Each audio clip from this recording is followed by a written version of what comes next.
नमस्कार, मी अमित खोळेकर. तरुण भारत न्यूज बुलेटिनमध्ये आपल्या सर्वांचं स्वागत.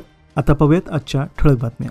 केंद्रीय गृहमंत्री अमित शहा यांच्या कोल्हापूर दौऱ्याच्या पार्श्वभूमीवर त्यांची भेट घेण्यासाठी निघालेल्या बेळगावातील महाराष्ट्र एकीकरण समितीच्या कार्यकर्त्यांच्या गाड्या कर्नाटक पोलिसांनी हत्तरगी टोल नाक्यावर अडवल्याने तणाव निर्माण झाला. या कारवाईच्या निषेधार्थ समितीचे नेते व कार्यकर्त्यांनी महामार्गावर ठिय्या आंदोलन करत जोरदार घोषणाबाजीला सुरुवात केली. शनिवारी सकाळी समितीचे शिष्टमंडळ विविध वाहनातून कोल्हापूरकडे रवाना झाले असता हत्तरगी टोल नाक्यावर त्यांचा ताफा रोखण्यात आला. यावेळी सुरक्षेच्या कारणास्तव कोल्हापूर जिल्हाधिकाऱ्यांनी बेळगाव जिल्हा प्रशासनाला सूचना दिल्यानंतर ही कारवाई करण्यात आल्याचे सांगण्यात आले. मात्र लेखी आदेश दाखवण्याची मागणी केल्यानंतर पोलिसांनी नकार दिल्याचा आरोप कार्यकर्त्यांनी केला. या घटनेमुळे परिसरात काही काळ तणावपूर्ण परिस्थिती निर्माण झाली होती. पोलीस बंदोबस्त वाढवण्यात आला होता. महाराष्ट्र एकीकरण समितीने या कारवाईचा निषेध नोंदवत आपली भूमिका कायम ठेवली आहे. केंद्रीय गृहमंत्री अमित शहा यांच्या भेटीसाठी कोल्हापूर येथे कर्नाटक पोलिसांना चकवा देत दाखल झालेल्या महाराष्ट्र एकीकरण समितीच्या शिष्टमंडळाने महाराष्ट्राचे उपमुख्यमंत्री एकनाथ शिंदे यांची भेट घेऊन सीमा प्रश्नासंदर्भात सविस्तर चर्चा केली.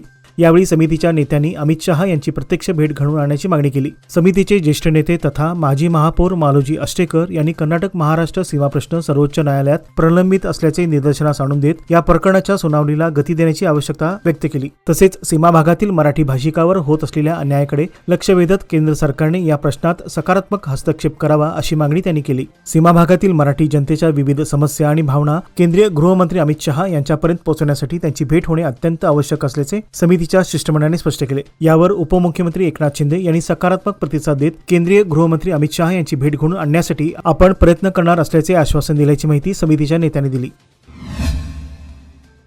केंद्रीय गृहमंत्री अमित शहा यांच्या सभेत भाषणाला सुरुवात होताच सीमा भागातील मराठी भाषिकांनी जोरदार घोषणाबाजी करत संयुक्त महाराष्ट्राच्या मागणीचा आवाज बुलंद केला. त्यामुळे सभास्थळी काही काळ तणावपूर्ण वातावरण निर्माण झाले होते. महाराष्ट्र एकीकरण समितीच्या कार्यकर्त्यांनी बेळगावसह संयुक्त महाराष्ट्र झालाच पाहिजे अशा घोषणा देत परिसर दणाणून सोडला. सीमा प्रश्नावर केंद्र सरकारने भूमिका स्पष्ट करावी अशी मागणीही आंदोलकांनी केली. घटनास्थळी तैनात असलेल्या पोलिसांनी तात्काळ हस्तक्षेप करत आंदोलन करणाऱ्या कार्यकर्त्यांना ताब्यात घेतले.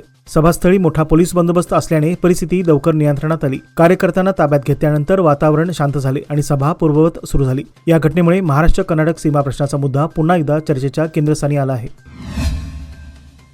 मराठी भाषिकांच्या विविध मागण्यांसाठी 22 जून रोजी काढण्यात येणाऱ्या महामोर्चाला बेळगाव शहर पोलिसांनी परवानगी नाकारली आहे. मध्यवर्ती महाराष्ट्र एकीकरण समितीने छत्रपती श्री धर्मवीर संभाजी चौक ते जिल्हाधिकारी कार्यालय असा मोर्चा काढण्यासाठी अर्ज केला होता.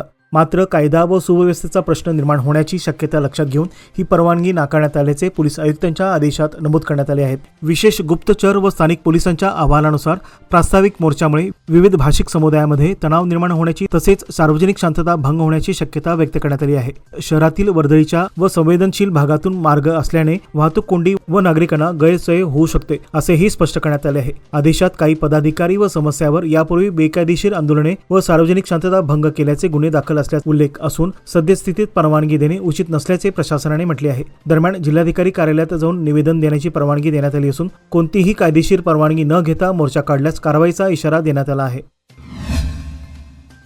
बेळगाव उत्तर विधानसभा मतदारसंघातील महांतेशनगर परिसरातील साई कॉलनी येथे आमदार आसिफ शेठ यांच्या विशेष निधीतून पेवर्स बसवण्याच्या कामाचा शुभारंभ करण्यात आला. अनेक दिवसापासून प्रलंबित असलेल्या विकास कामांना यामुळे गती मिळणार असून परिसरातील नागरिकांमध्ये समाधान व्यक्त करण्यात आले आहे. नागरिकांशी संवाद साधताना आमदार शेठ यांनी महांतेशनगर परिसरात रस्ते, गटारी व वीज सुविधांची मागणी सातत्याने होत असल्याचे सांगत या कामांना टप्प्याटप्प्याने गती देण्यात येत असल्याचे स्पष्ट केले. त्यांनी रस्त्याच्या मजबूतीकरणासाठी यापूर्वी 75 लाख रुपये खर्च करण्यात आल्याचे सांगत सध्या 46 लाख रुपये खर्चून दर्जेदार रस्त्याचे काम सुरू असल्याची माहिती दिली. तसेच पुढील टप्प्यात गटारींची उभारणी व अतिरिक्त वीज खांब बसवण्याचे काम पूर्ण केले जातील असे आश्वासन त्यांनी दिले. दरम्यान 20 जून उलटूनही समाधानकारक पाऊस न झाल्याने जलसाठ्याची पाणी पातळी घटली असून नागरिकांनी पाण्याचा काटकसरीने वापर करावा आणि चांगला पाऊस पडावा यासाठी प्रार्थना करावी असे आवाहनही त्यांनी केले. कार्यक्रमास युवा नेते अमान सेठ, कंत्राटदार, स्थानिक नागरिक व विविध विभागांचे अधिकारी उपस्थित होते.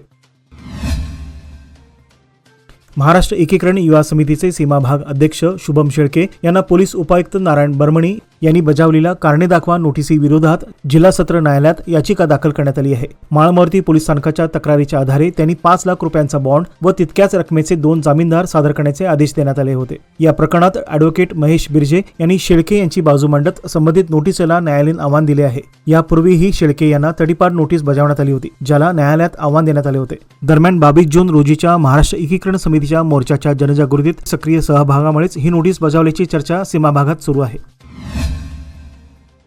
बेळगाव शहरातील अमननगर व न्यू गांधीनगर परिसरात घडलेल्या घरफोडी प्रकरणाचा छडा लावत पोलिसांनी एका आरोपीला अटक करून त्याच्याकडून सुमारे 25,35,000 रुपये किमतीचे 161 ग्रॅम सोन्याचे दागिने जप्त केले आहेत. अटक करण्यात आलेल्या आरोपीचे नाव अशफाक खाजीसाब साती, वय 42, राहणार कसाई गल्ली, बेळगाव असे असून घरमालक घरी नसल्याची संधी साधून त्यांनी घरफोडी करून सोन्याचे दागिने लंपास केल्याचे तपासात निष्पन्न झाले आहे. पोलिसांनी तांत्रिक तपास व गुप्त माहितीच्या आधारे आरोपीचा शोध घेऊन त्याला ताब्यात घेतले असून चौकशी दरम्यान चोरीतील संपूर्ण दागिने हस्तगत करण्यात आले आहेत. या कारवाईत पोलीस निरीक्षक BR गड्डेकर यांच्या नेतृत्वाखाली PSI आनंद आडगौंडा, श्रीशैल हुलेगिरी, उदय पाटील, PM मोहिते तसेच माळमारुती पोलीस ठाण्याचे कर्मचारी आणि तांत्रिक विभागातील अधिकारी यांनी सहभाग घेतला.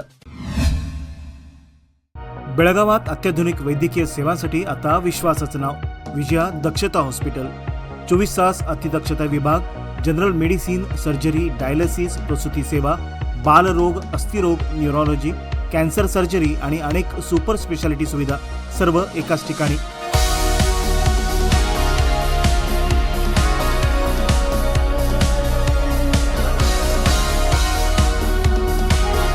अनुभवी डॉक्टर, आधुनिक तंत्रज्ञान आणि रुग्णांसाठी मनापासून सेवा.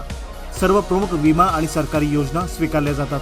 आजच भेट द्या. खानापूर रोड, 3ऱ्या रेल्वे गेट जवळ, रेल्वे ओव्हरब्रिजच्या खाली, टिळकवाडी, बेळगाव. संपर्क 7353641444. विजया दक्षता हॉस्पिटल, आपल्या आरोग्याची दक्ष काळजी. कोल्हापूर येथे केंद्रीय गृहमंत्री अमित शहा यांच्या दौऱ्यादरम्यान महाराष्ट्र एकीकरण समितीच्या कार्यकर्त्यांना अडवण्यात आल्याच्या पार्श्वभूमीवर समितीचे नेते मनोहर किणेकर यांनी तीव्र नाराजी व्यक्त केली आहे. त्यांनी गेली 70 वर्षे कर्नाटक सरकारची दडपशाही सहन करत आलो असून आजचा दिवस काळा दिवस ठरल्याचे सांगत सीमा भागातील नागरिकांवर महाराष्ट्र प्रशासनाकडून ही दडपशाही होत असल्याचा आरोप केला. कोल्हापूर जिल्हा पोलीस अधीक्षकांनी बेळगाव पोलीस आयुक्तांना पत्र पाठवून कार्यकर्त्यांना कोल्हापूरला जाऊ देऊ नये अशी सूचना केल्याचा दावा त्यांनी केला. सीमावासियांच्या बाबतीत महाराष्ट्र प्रशासनाला कर्नाटक प्रशासनाचे सहकार्य घ्यावे लागणे दुर्दैवी असल्याची खंतही त्यांनी व्यक्त केली. तसेच महाराष्ट्र सरकारने स्पष्ट भूमिका जाहीर न केल्यास आश्वासने देऊन पाठीत खंजीर खुपसल्यासारखे वागले जात असल्याचा आरोप करत सीमावासियांच्या भावनांची खिळू नये अशी मागणी त्यांनी केली आहे. केंद्रीय गृहमंत्री अमित शहा यांच्या कोल्हापूर दौऱ्यादरम्यान त्यांची भेट घेण्यासाठी निघालेल्या महाराष्ट्र एकीकरण समितीच्या कार्यकर्त्यांना हत्तरगी टोल नाक्यावर अडवण्यात आल्याने तणाव निर्माण झाला होता. या घटनेनंतर समितीचे नेते अंकुश केसरकर यांनी प्रशासनाला जाब विचारत कोणत्या आदेशानुसार कार्यकर्त्यांना अडवण्यात आले असा सवाल उपस्थित केला. शनिवारी सकाळी समितीचे पदाधिकारी व कार्यकर्ते कोल्हापूरकडे रवाना झाले असता कर्नाटक पोलिसांनी त्यांचा ताफा रोखल्याने संतप्त कार्यकर्त्यांनी महामार्गावर ठिय्या आंदोलन करून घोषणाबाजीला सुरुवात केली. प्रशासनाने सुरक्षेच्या कारणास्तव ही कारवाई केल्याचे सांगितले असले तरी महाराष्ट्र एकीकरण समितीने त्यावर तीव्र आक्षेप घेतला असून लेखी आदेश न दाखवता अडवण्यात आल्याचा आरोप करण्यात आला आहे. या घटनेमुळे हातर्गी टोल परिसरात काही काळ तणावाचे वातावरण निर्माण झाले होते. राष्ट्रीय महामार्ग क्रमांक 48 वर MK हुबळीजवळ भीषण अपघात घडला असून दूध वाहतूक करणाऱ्या टँकरची मका भरलेल्या ट्रॅक्टरला जोरदार धडक बसल्यानंतर आग लागली. या आगीत ट्रकमधील 500हून अधिक मका पोती जळून खाक झाली.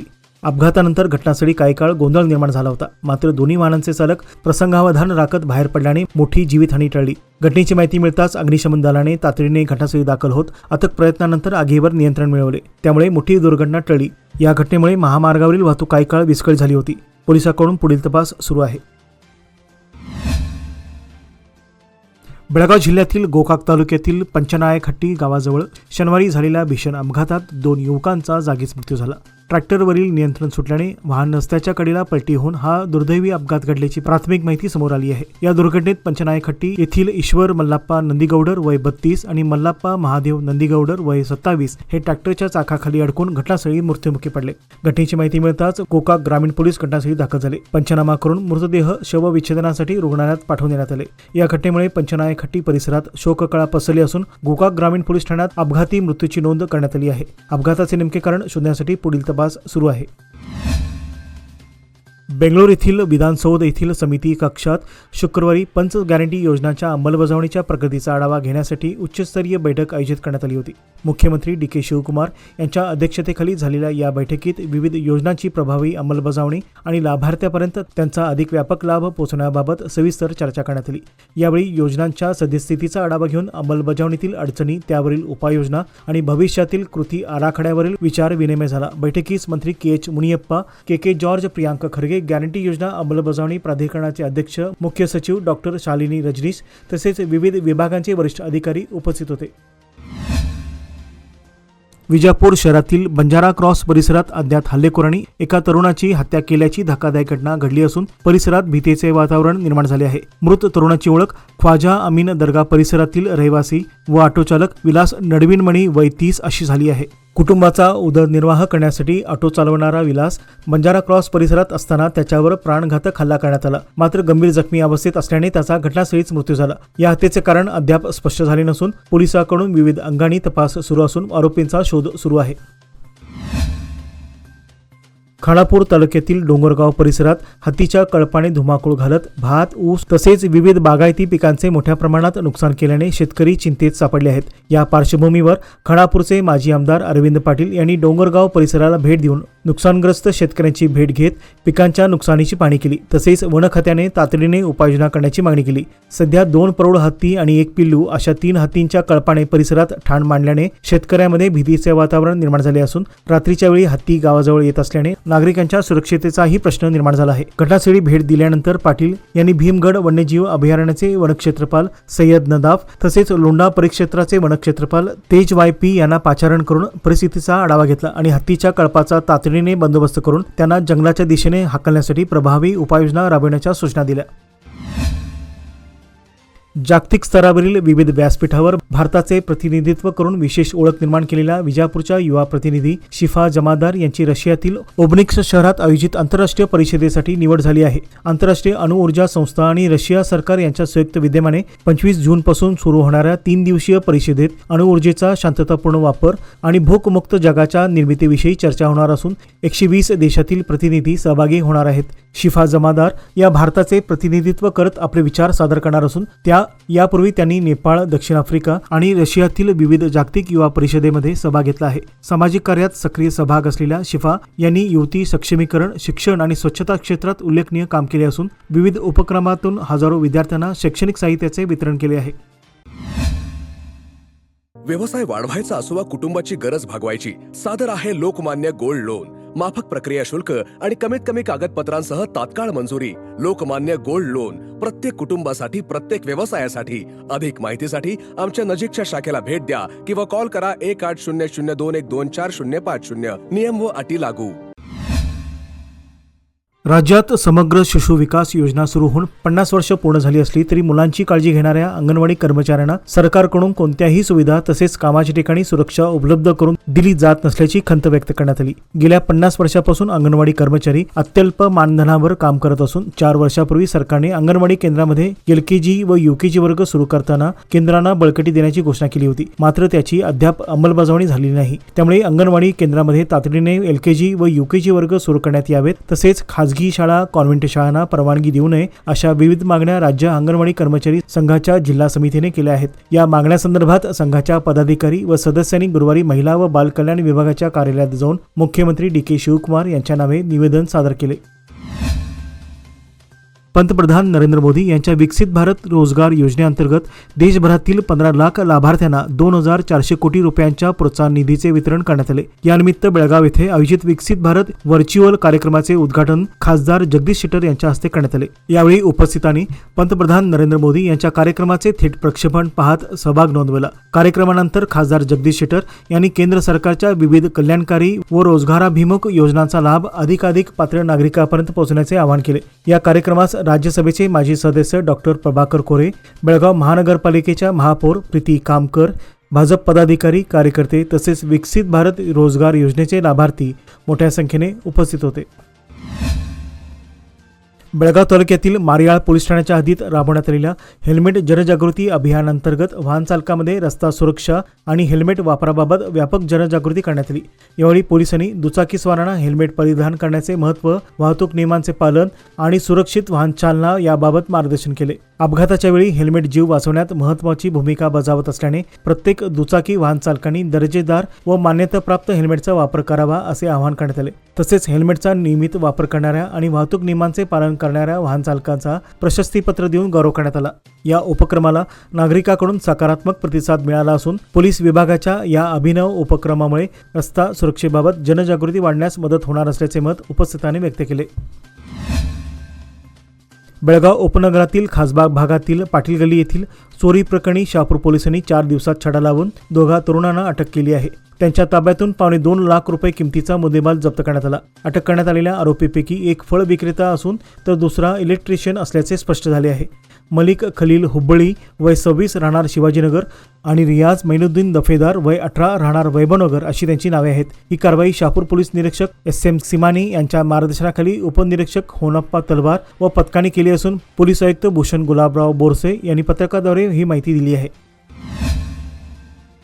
तवंदी घाटात साखर वाहतूक करणारा ट्रक महामार्गाच्या मधोमध पलटी झाल्याने सुमारे 3 तास वाहतूक विस्कळीत झाली होती. अन्य मार्गाने वाहतूक वळविण्याने मोठा अनर्थ टळला. या अपघातामध्ये अमीन अय्यर वय 28 राहणार तामिळनाडू हा गंभीर जखमी झाला. याबाबत घटनास्थळावरून तसेच निपाणी शहर पोलिसांकडून समजलेली अधिक माहिती अशी की साखरेचा ट्रक कोइंबतूर येथून पुण्याच्या दिशेने चालला होता. दरम्यान तवंदी घाटात आल्यानंतर ट्रक चालकाचा ताबा सुटल्याने ट्रक महामार्गाच्या मधोमधच पलटी झाला. यामध्ये ट्रक चालक अमीन अय्यर हा गंभीर जखमी झाला. या घटनेची माहिती मिळताच रस्ते देखभाल कंपनीच्या कर्मचारी तसेच ट्रक चालक अमीन याला महात्मा गांधी रुग्णालयात दाखल केले. या घटनेची नोंद निपाणी शहर पोलीस ठाण्यात झाली असून अधिक तपास निपाणी शहर पोलीस ठाण्याचे उपनिरीक्षक शिवानंद कारजोळ करत आहेत. कारवार जिल्हा सशस्त्र राखीव दल DR मध्ये कार्यरत असलेल्या एका हेड कॉन्स्टेबलांचे प्रकृती बिघडल्याने निधन झाले. मूळचे बेळगाव जिल्ह्यातील होकेरी तालुक्याचे रहिवासी असलेले हे पोलीस कर्मचारी सध्या कारवार DR युनिटमध्ये सेवा बजावत होते. 17 जून रोजी सकाळपासून प्रकृती अस्वस्थ असल्याने ते DR कार्यालयातील विश्रांती कक्षात आराम करत होते. दुपारच्या सुमारास त्यांची तब्येत अधिक खालावल्याने सहकार्याने त्यांना तातडीने कारवार जिल्हा रुग्णालयात दाखल केले. मात्र रुग्णालयात पोहोचण्यापूर्वीच त्यांचा मृत्यू झाल्याचे डॉक्टरांनी घोषित केले. मृताच्या वडिलांनी कारवार शहर पोलीस ठाण्यात दिलेल्या तक्रारीत मृत्यूबाबत कोणताही संशय नसल्याचे नमूद केले आहे. या प्रकरणी कारवार शहर पोलीस ठाण्यात अकस्मात मृत्यूची नोंद करण्यात आली असून पुढील तपास सुरू आहे. विजापूर जिल्ह्यातील काँग्रेसचे ज्येष्ठ नेते आणि 6 वेळा आमदार झालेले CS नाडगौडा अप्पाजी यांना राज्य मंत्रिमंडळाच्या दुसऱ्या टप्प्यात मंत्रिपद देण्यात यावे या मागणीसाठी काँग्रेस पक्षाच्या वतीने मुद्देबिहाळ शहरात भव्य मोर्चा काढून बंदचे आयोजन करण्यात आले होते. श्री बनशंकरी मंदिरात विशेष पूजा केल्यानंतर मोर्चा काढण्यात आला आणि बसवेश्वर चौकात कार्यकर्त्यांनी टायर जाळून निषेध व्यक्त करत जोरदार घोषणाबाजी केली. आंदोलनाला संबोधित करताना ब्लॉक काँग्रेस अध्यक्ष गुरु तारनाळ, माजी नगराध्यक्ष मेहबूब गोलसंघी तसेच अन्य नेत्यांनी नाडगौडा यांच्या मंत्रिपदाची मागणी करत पक्षश्रेष्ठींना इशारा दिला. बंदला व्यापारी व विविध व्यावसायिकांनी उत्स्फूर्त प्रतिसाद दिला. दुकाने बंद ठेवत आंदोलनात सहभाग घेतला आणि आंदोलन शांततेत पार पडले. कारवार जिल्ह्यातील सिद्धापूर तालुक्यातील कानसूर येथील इंदिरा गांधी निवासी शाळेच्या 10वीच्या विद्यार्थ्यांच्या संशयास्पद मृत्यूप्रकरणी न्याय मिळावा या मागणीसाठी ओक्कलिगा समाजासह विविध संघटनांच्या नेतृत्वाखाली भव्य आंदोलन करण्यात आले. चंद्रगुट्टी सर्कल येथून सुरू झालेला निषेध मोर्चा आंबेडकर सर्कलपर्यंत काढण्यात आला. यावेळी आंदोलकांनी रास्ता रोको करून तीव्र संताप व्यक्त केला. या प्रकरणातील जबाबदार अधिकारी व कर्मचाऱ्यावर कठोर कारवाई करून विद्यार्थ्याच्या मृत्यूची सखोल व निष्पक्ष चौकशी करण्यात यावी अशी मागणी आंदोलकांनी केली. यावेळी उपविभागीय पोलीस अधिकारी DYSP गीता पाटील तसेच तालुका प्रशासनातील अधिकाऱ्यांनी आंदोलकांचे निवेदन स्वीकारले असून एका आठवड्यात योग्य कारवाईचे आश्वासन देण्यात आले. मात्र ठोस कारवाई न झाल्यास अधिक तीव्र आंदोलन छेडण्याचा इशारा आंदोलकांनी दिला.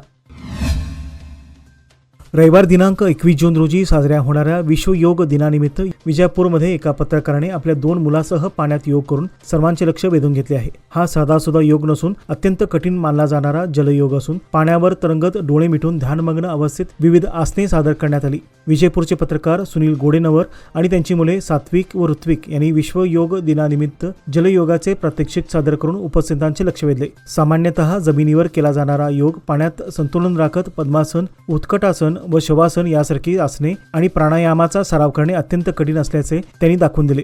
या अनोख्या उपक्रमातून योगासाठी वय किंवा परिस्थिती अडथळा ठरत नाही हे त्यांनी प्रत्यक्ष कृतीतून सिद्ध केले आहे. आजच्या बातमीपत्रामध्ये वेळ झाली आहे आता इथेच थांबण्याची. ताज्या बातम्या आणि घडामोडीसाठी पाहत रहा तरुण भारत न्यूज चॅनेल. तसेच आमच्या चॅनलला लाईक, शेअर आणि सबस्क्राईब करायला विसरू नका. विश्वासार्ह बातम्यासाठी दररोज वाचा दैनिक तरुण भारत. धन्यवाद.